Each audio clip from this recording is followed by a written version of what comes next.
cards. Okay, so let me talk to you about the cards.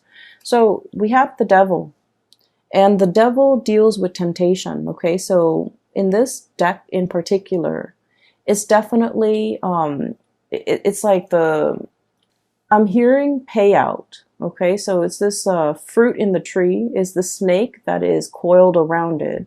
So if somebody reaches up for that fruit, it's going to get bitten. Okay, so whatever it is, there's an element of allure, there's an element of temptation, and there's also a forewarning when it comes to danger. Okay, forewarn is for forearms. So I feel like if you are aware of the dangers that are inherent in this situation, it doesn't mean that it won't work out. It just means that you need to, you know, anticipate how you're going to counteract these dangers. Okay, how you're going to be able to protect yourself, and how you're able to overcome these obstacles in order to get to whatever it is that you want. The colors on the other side of that wall, it's very vivid. It's very like, the colors are like, it's like Technicolor. They're the hues, the spectrums are very, very vivid. And so I feel like there's definitely something that is very eye-catching, that is catching your attention, that is drawing your attention, and it's kind of like beckoning you to come towards it. And I feel like for many of you, this is definitely career opportunities, okay? We have here Three of Pentacles. This is a situation where we can apply our skills, where we can take on more responsibilities, where we can coach other people, where other people come to us for advice, come to us for counsel, or even come to us because we are kind of like the expert in our fields, okay? So this is a card about consultation. And we're going from the Three of Pentacles to the Four of Pentacles. And the Four of Pentacles is usually like we have a finite amount of resources. And the Pentacle suit deals with, you know, money, tangible things, assets, and things of value. So I feel like there's a major opportunity here for some of you guys to gamble, to like, to bet on something, to invest in something. And it's all very, very speculative. Okay, so once again, when it comes to like financial speculation, okay, making like educated guesses or making smart investment, it definitely requires a lot of research. It requires a lot of preliminary, you know, background work in order for the venture to pay out. So I feel like there's a situation here and you have a finite amount of resources and you're not sure where to devote your resources. And I feel like some things are a big risk and others are very, I want to say the risks are a lot lower. And so I feel like normally you guys are normally very risk adverse. Okay. So I do sense like in this situation, it's like what you see is not always what you get. So I feel like there's going to be some huge payout too. Okay. But once again, there are inherent dangers with speculation, right? Like we're not always 100% sure how things are going to pan out. So it's really important for you to do your research and to make sure that whatever you get yourself into, that you come prepared. Okay. So I definitely feel income generating opportunities here where you're able to like multiply or even double or triple your income. And then I also feel as well, the need to come into a situation very, very prepared. Okay. With these two cards, what I do sense is, right next to each other, the Three of Pentacles is consultation. The Four of Pentacles is holding back, okay? I feel like there's somebody here who is a little bit like, it's almost like you're not really sure if you can trust them, okay? So should you reach out and consult them, or should you, you know, like, should you offer your expertise, your skills, and your guidance, or should you hold back? So I feel like there's a situation here where things are very, very opposite. Like the energy is very opposite. There's a temptation here to either reach out or there's a temptation to hold back. Reaching out requires a lot of work and a lot of effort. Holding back ensures that things are safe and things are very, very stable. The four energies, it's like the four legs of a table. It's very stable. It's very sturdy, but it's also really, really stagnant. So I feel like you're grappling between a major decision. There's a big temptation here in the picture. You're trying to weigh out your pros and cons. I have here, and this is the Strength card, and the Strength card is basically, with this card in this deck, it's not the standard Rider-Waite interpretation, I feel. There is that infinity symbol up there, okay? So it's like wanting to make the right decision. Not only is it like the right thing, but morally right, okay? Wanting to do the right thing, wanting to balance things out, wanting to like, I feel like fix a situation or really understand all the inherent risk involved before you make a decision, okay? So you're operating from a space where you're not really making a move. You're testing the waters, you're assessing, you're scouting, or you're just trying to get a lay of the land or trying to get like your bearing before you act, okay? So this is a card about deep contemplation, but coming from a space where you want to be responsible. You want to do not only what is right, what is expected of you, but what is also morally right, okay? So I feel like there's a situation here where Three of Pentacles, consulting, reaching out, exchanging in ideas, and, you know, opening up that channel of communication. It seems to me like it could be very, very burdensome, okay? It seems like emotions and feelings and thoughts are wound up very, very tight. And there's something here that is so neatly packaged, okay? Is wound up really, really tight. It is very burdensome, and it's hard for you to know how to extract yourself from it. It's hard for you to know, where do I even begin to unravel it? Where do I even start? Where's the beginning? Where's the middle? And where's the end? So I feel like there might have been, for some of you, a really, really complicated situation that you're trying to resolve. And you're not sure. It's like biting off more than we can chew, and then not knowing, you know, what to do, like spit it out or just, you know, swallow it. Like, I feel like it's a situation where it's like we've already gotten ourselves into it. It's like too late to back out, but at the same time, it's more work to continue, like sunk cost, okay? A lot has been invested in it, and there isn't an easy way out. There isn't also an easy way to drop it either. So I feel like you're in a situation where you feel like reaching out, consulting, trying to plan for this situation might be a little bit more trouble than it's worth, okay? And then on the other hand, what I see is with this Four of Pentacles, holding on very, very tightly to things, okay? All the sand dollars are sinking into the quicksand. Okay, so let me show you. Four of Pentacles. It is very much about stability, but it's also about stagnancy, things sinking. Okay, it almost screams to me like a situation that is going downhill. We're holding on to it because it could be very comfortable. And a lot of the times I'm getting this imagery where you're kind of like, if you've been in it for so long, you don't notice that it's sinking. Okay. You don't notice that you're standing in quicksand. If it moves really, really, really slowly and the changes come about in such a minute way, you don't notice it until a long period of time has passed. Okay. Sort of like that image that I saw, the passage of time, the cracks in the walls get bigger. The vines start to overgrow, and like nature starts to reclaim itself. Like, I feel like there's definitely something that is sinking and disappearing. Yeah, disappearing, sinking into the quicksand, disappearing.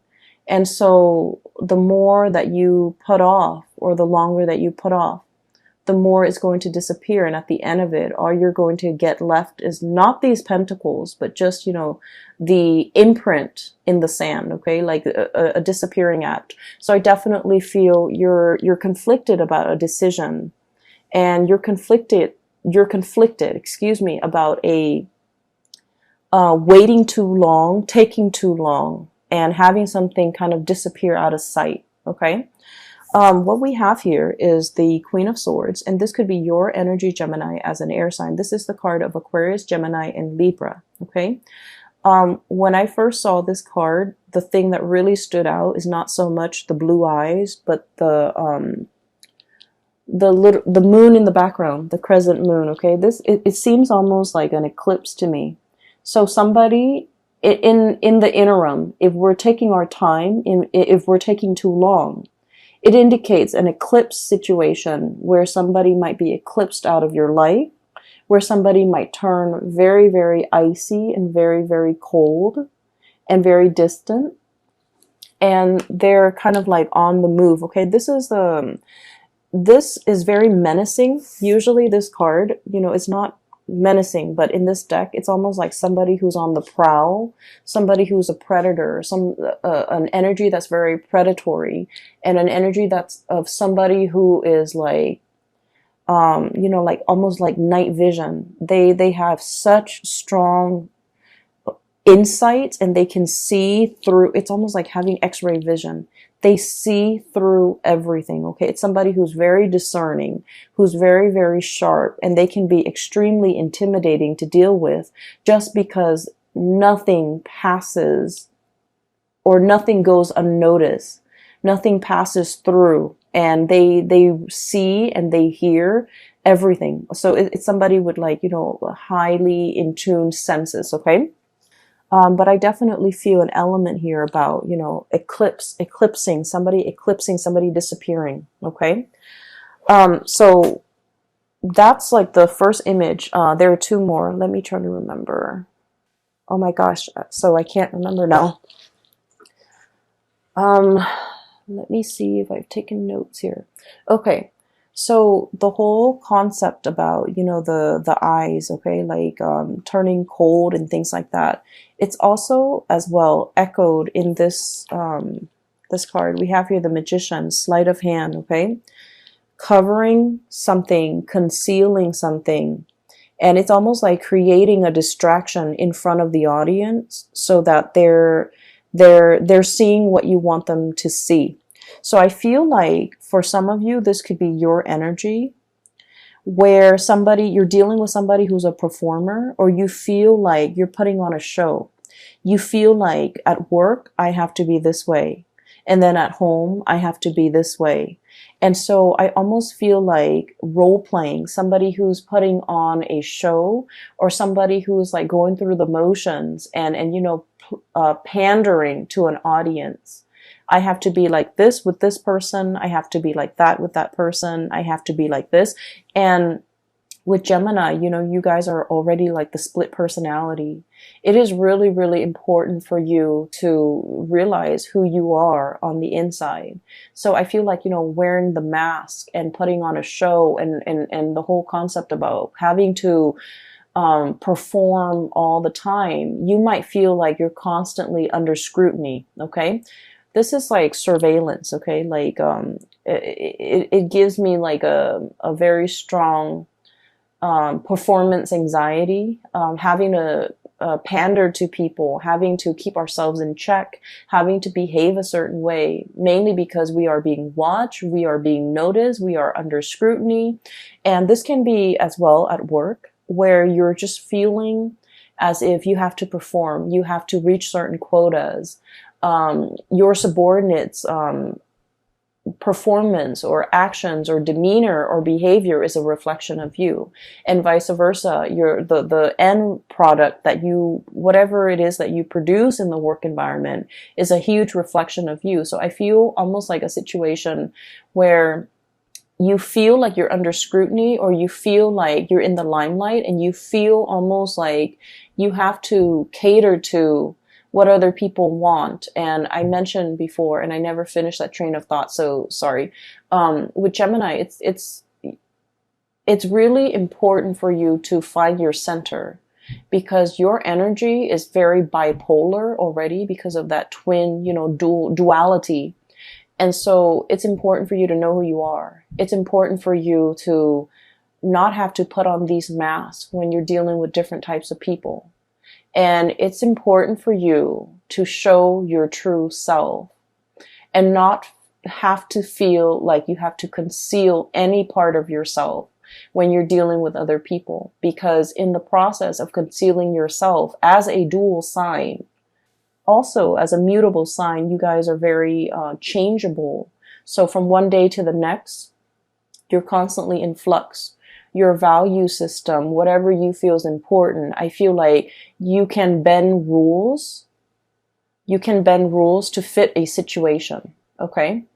And because of that, the sense of morality, the sense of what's right and wrong, the sense of like what is morally acceptable versus what is morally not, these things can get very distorted when you have to pander to other people, when you have to perform according to what other people want, and when you feel like your true authentic self is not, coming to the surface. So it's really important for us to examine the image of ourselves that we are projecting into the world, how other people perceive us, how we can come into our own self-expression that expresses our authentic self.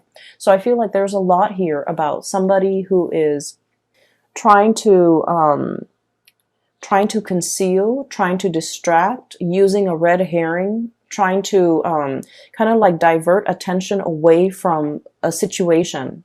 And then on the flip side of that, we have the High Priestess, okay? And this is it's like a standoff is what I'm sensing. So for those of you who are familiar with the tarot, the Magician is somebody with all the elements and is able to manifest, okay, create. It's somebody who is it's like working magic.